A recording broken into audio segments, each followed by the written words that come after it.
things aren't going to be the same now that Diviner's been announced, and I'm actually super excited for this. So let's dig on into a nice little discussion about Diviner of the Herald and the impact that this card will have on the overall game, because this card is pretty game warping in and in itself. You know, I'm giving it a lot of credit.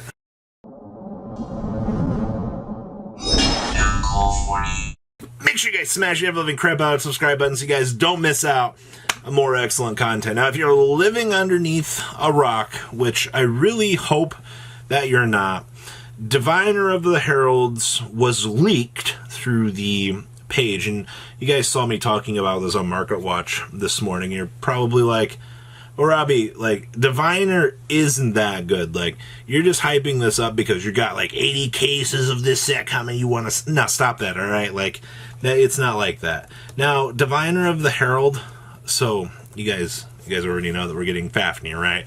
Fafnir's that stupid Exceed monster that helps push out Drytron. Well, the other missing piece of the puzzle we needed was Diviner. So on normal or special, alright, you can send a fairy monster from your deck or extra deck to the graveyard. Alright, and if you do, increase this card's level by the level of the sent monster until the end of the turn. Now, you can send Herald and recruit for anything that you want from your deck. Alright, so for tutoring options, on normal or special, you get a Rhoda. Alright, by the way, this thing's a tuner. So you've just now opened up Hulky Fibrax plays for this deck. Now, if you guys remember, initially, Lund was abusing this card last year in Megalith, and I heard cheers, excitement for Diviner when we showed off those cool matches. I still have people messaging me being like, yo, thanks for showing us Megalith combos, Robbie. I'm like, don't thank me. I was just Lund's platform to get it out there. If this card is tributed, you can special summon one level 2 or lower fairy monster from your hand or deck. Talk about a card that actually does everything. Alright, so the first thing that I want to just put out here on the table for this card is, it's a tuner. Alright, opening up Hulk plays for a deck to turbo isn't exactly what I really wanted to see. Now, getting the special summon tuners, getting access to... oh my gosh. Getting access to climb up the link ladder was not something that I wanted to see Drytron have access to. With that being said, though, oh yeah, Drytron's going to milk this poor card for all that it's worth. Alright, getting that free Herald Search is pretty much everything that you've ever wanted in your life. You now have, so it's a good thing that we actually limited Ben 10 at this point in time, because having this card in Ben 10 in the same format would have been astronomically ridiculous, actually. I actually am very glad that they took care of that for us, so thank you, Konami. So, we did have the preemptive hit. Now, this card's existence does basically push out even further that Union Carrier's ban. It was just a patch on the situation. Now, remember, we were using Union Carrier for Dawn Knight. I mean, with Mu Beta coming, we were just not even gonna like play Dawn Knight anymore. Now that we have Diviner coming, now we've expedited the process even further beyond that point now, because now Mu Beta can drop your Drytron engine. This can drop the Herald, which can tutor for anything ritual related that you're gonna want. So things that come off the top of my head: Ben 10, Ben 10, Ben 10. Ben 10. My question is, so I've never been like much of a Drytron expert. I talk about them in deck profiles and things like that. Do you go back to playing Natasha with this? Because I feel like having Natasha exist in a format with this would be a good thing. I know a lot of the current Drytron builds did effectively cut back on Natasha. I mean, I don't blame you guys for cutting back on Natasha. It's just one more brick at the end of the day. But having Diviner now also expedites the process of, we can now turbo to Herald of Perfection again, Herald of Ultimateness. I guess it depends on which one you really want to play at the end of the day for Drytron. I don't know, like, this card just opens up the floodgates here. Now, with Diviner actually coming out now, we do also get access to the Megalith package for this deck. Now, as you guys remember, Elise Davis was playing a very early version that was involved with Megalith. Basically, you use the Megalith engine for disruption through the opponent, which was actually really good.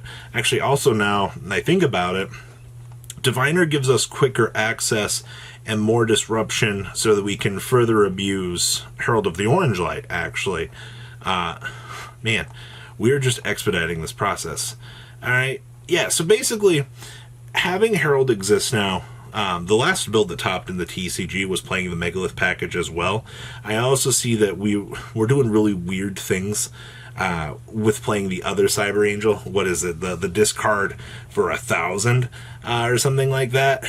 It's not particularly all that good, but I understand why players play it. Also, so we now can commit our normal summon to something. Typically in the past, I think we were trying to commit our normal summon to what, like a Manju or something. Now we can commit our summon to more power, I feel like. Because just getting that stupid Herald out is the thing that we care about here. Alright? Man, Drytron's got so much good stuff coming for them in the future here. Like, Mu Beta was just like, it was the piece that we were like, alright, so Drytron kicks back into a corner for a little while, and we don't worry about things until Mu Beta comes. Like, there's been a couple of lists that pop up, a couple of offbeat, successful stories that you hear from players every now and then, but once Mu Beta comes, it's like, alright, it's gonna succeed back out. Now with Diviner coming here, we open back up that floodgate, and you're going to see the re-emergence of this strategy, and you can bet your butt that there's going to be some crazy stuff. I do think, however, that the Megalith version of the deck will probably be the best one going forward with Diviner. This actually might even open up the door to more pure Megalith strategies. I do think that pure Megalith does, in fact, struggle a little bit more. Well, obviously, like, when you have an engine as consistent as the entire Drytron base core, it would make sense that you'd probably go with that. That's why I said, like, I think that the hybrid of the two will probably be the more successful build, even though people are still going to try to turbo through, like, triple fool, triple copy. It's really weird. At least with the hybrid build, you know, you get the Hagor, or Hagath, I think is his name. You get the interruption through that on the opponent's turn, so you can capitalize. And then on your turn, you just get to bully your opponent with Natasha and things like that. Oh, and like Herald. Alright. I'm very curious to see what Diviner will actually bring to the table for this deck. Alright, like, I'm actually super excited for this. Oh, also, I bet you can't wait to watch a Mu Beta turn into a Zeus, and you're just sitting there going, yup, this is a problem. Alright, because, oh baby, the fact that they have Mu Beta, which gives them access to the Zeus, and the fact that, I mean, they can ritual off materials off of the Mu Beta, it's free real estate all day long for this. So, have you guys picked up your copies of Drytron Nova? I know that this is just like me super glorifying this and being like, hey, this is a thing. But this is a thing. Like, Diviner actually warped this more than we thought. Like, Mu Beta was going to put the deck back in like 1.5, and it was going to be something that you were going to have to deal with. But now that Diviner's coming, I'm already seeing people talk about, is this deck going to be like tier 0.5? I don't think it's going to be that crazy, but seeing this deck return back into like a tier 1 slot would not surprise me in the very least, to be honest with you. Alright? But I am very curious to know what you guys think. Of course, hey, come on, leave a comment down below. I love reading what people actually think about these types of things. Is Diviner like the sauce? Like, is this what you guys are excited for?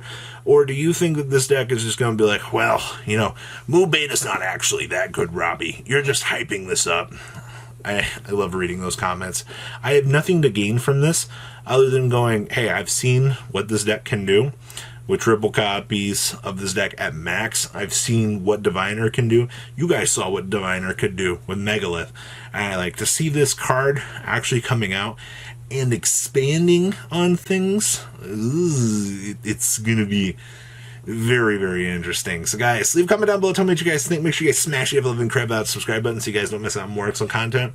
And I will see your beautiful faces back here later on in the day with some more cool, awesome content. Peace out, guys. Thank you, patrons, for making the ride never truly end. Without you guys' support, well, I would probably be doing Truffle Shuffle videos for a living.